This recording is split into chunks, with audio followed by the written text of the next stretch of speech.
தமிழகத்துல மட்டும் இல்ல, இந்தியாவிலேயே உள்ள மிக முக்கியமான கோவில்கள்ல ஒன்றாக பக்தர்களால கொண்டாடப்படுற ஒரு கோவில் எது அப்படின்னா, மதுரை மீனாட்சி அம்மன் கோவில்.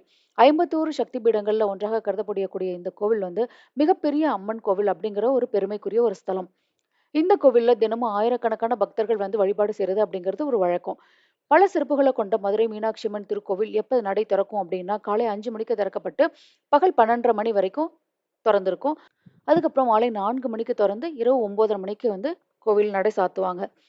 இந்த கோவில்ல நடக்கக்கூடிய அர்த்தஜாம பூஜை, அதாவது பள்ளியறை பூஜை வந்து ரொம்பவே சிறப்புக்குரியதான ஒரு விஷயம். வர ஜூலை 14ஆம் தேதி மீனாட்சி அம்மன் கோவில் நடை அடைக்கப்படும் அப்படின்னு சொல்லி கோவில் நிர்வாகம் அறிவிச்சிருக்காங்க.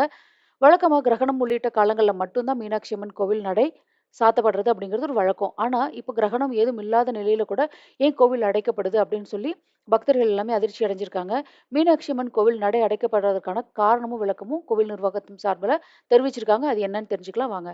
முருகப்பெருமானோட முதல் படைவீடான திருப்பரங்குன்றம் அருள்மிகு சுப்பிரமணிய சுவாமி கோவில்ல மகா கும்பாபிஷேகம் அப்படிங்கிறது நடத்தப்பட்டு 12 ஆண்டுகளுக்கு மேல ஆகுனதுனால கோவில் திருப்பணிகள் கடந்த சில மாதங்களாக நடத்தப்பட்டு வருது.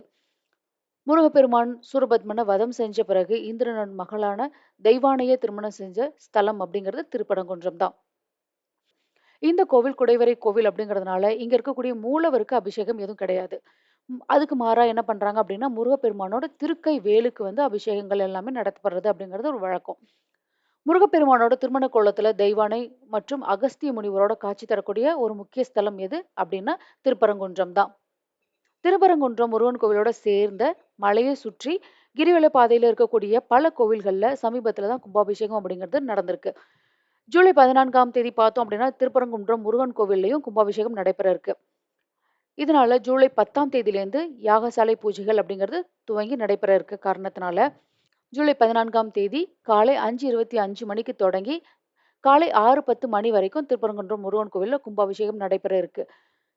இதனால என்ன அப்படின்னா, மதுரை மீனாட்சி அம்மன் கோவில்ல இருந்து சொக்கநாதர் உள்ளிட்ட பஞ்சமூர்த்திகள் திருப்பரங்குன்றம் முருகன் கோவிலுக்கு எழுந்தருள இருக்கிறதுனால, ஜூலை 14ஆம் தேதி மதுரை மீனாட்சி அம்மன் கோவில் நடை சாத்தப்படுறதா இருக்கு. ஜூலை 15ஆம் தேதியிலேருந்து வழக்கம் போல அதிகாலையிலேருந்து மீனாட்சி அம்மன் கோவில் நடை திறக்கப்பட்டு பக்தர்கள் தரிசனத்துக்காக அனுமதிக்கப்படுவாங்க. அப்படின்னு சொல்லி மீனாட்சி அம்மன் கோவில் நிர்வாகத்தினர் வந்து அறிவிச்சிருக்காங்க. பக்தர்கள் இதனை கவனத்துல எடுத்துக்கிட்டு, உங்களோட ஆன்மீக பயணத்தையும், தரிசனத்தையும் அதுக்கேத்த மாதிரி திட்டமிட்டுக்கணும் அப்படின்னு தான் இந்த பதிவு. இந்த தகவல் உங்களுக்கு ரொம்பவே உபயோகமா இருக்கும்னு நினைக்கிறேன். மீண்டும் ஒரு நல்ல தகவலோட உங்கள வந்து சந்திக்கிறேன். நன்றி.